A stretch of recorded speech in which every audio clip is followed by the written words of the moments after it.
أعوذ بالله من الشيطان الرجيم بسم الله الرحمن الرحيم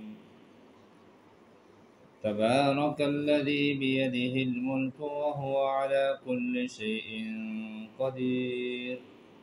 الذي خلق الموت والحياة ليبلوكم أيكم أحسن عملا وهو العزيز الغفور الذي خلق 7 سماوات طباقا ما ترى في خلق الرحمن من تفاوت فارجع البصر هل ترى من فتور ثم ارجع البصر كرتين ينقلب إليك البصر خاسئا وهو حسير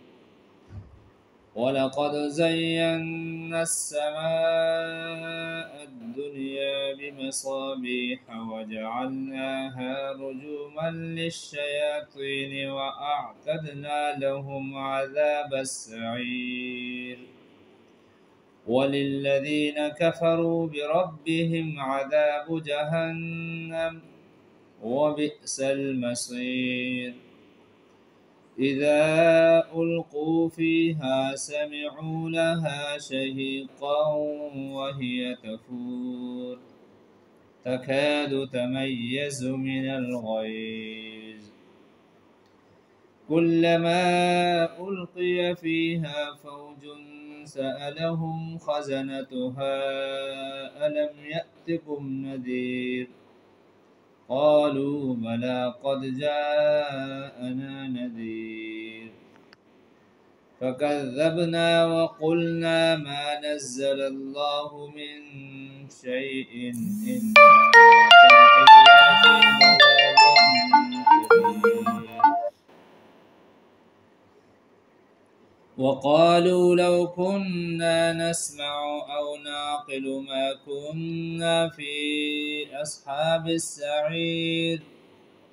فاعترفوا بذنبهم فسحقا لأصحاب السعير إن الذين يخشون ربهم بالغيب لهم مغفرة وأجر كبير وأسروا قولكم أو اجهروا به إنه عليم بذات الصدور ألا يعلم من خلق وهو اللطيف الخبير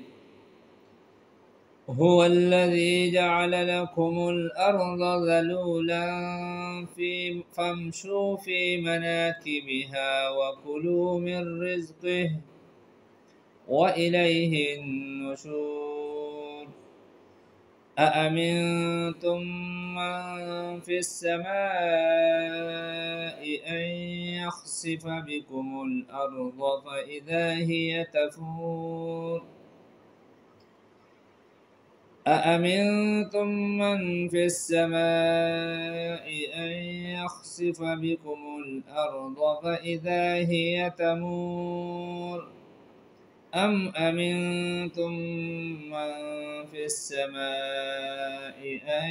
يرسل عليكم حاصبا فستعلمون كيف نذير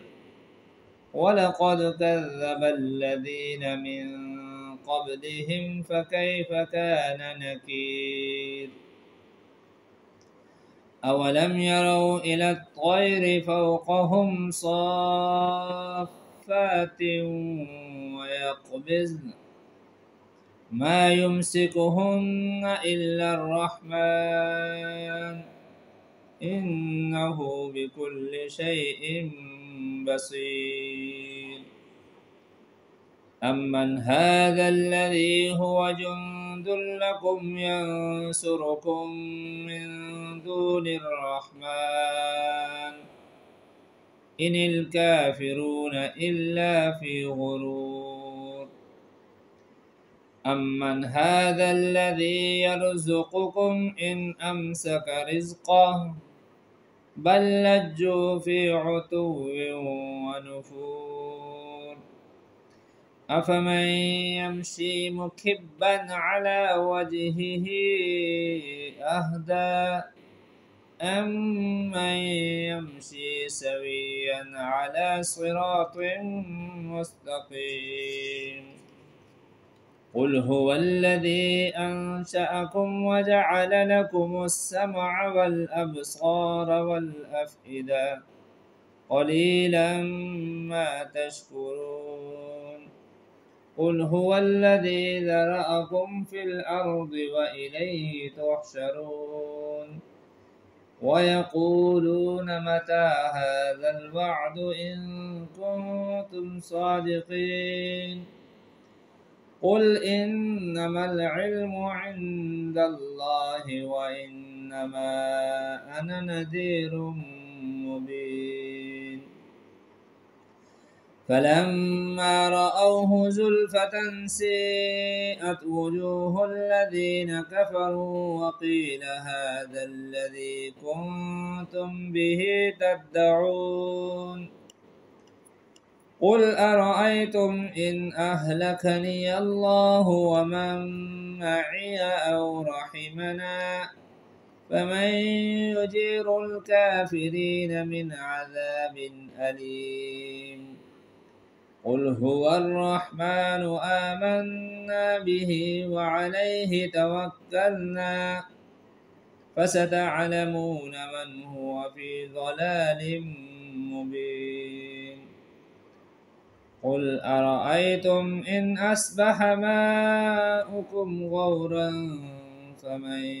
يأتيكم بماء معين صدق الله العظيم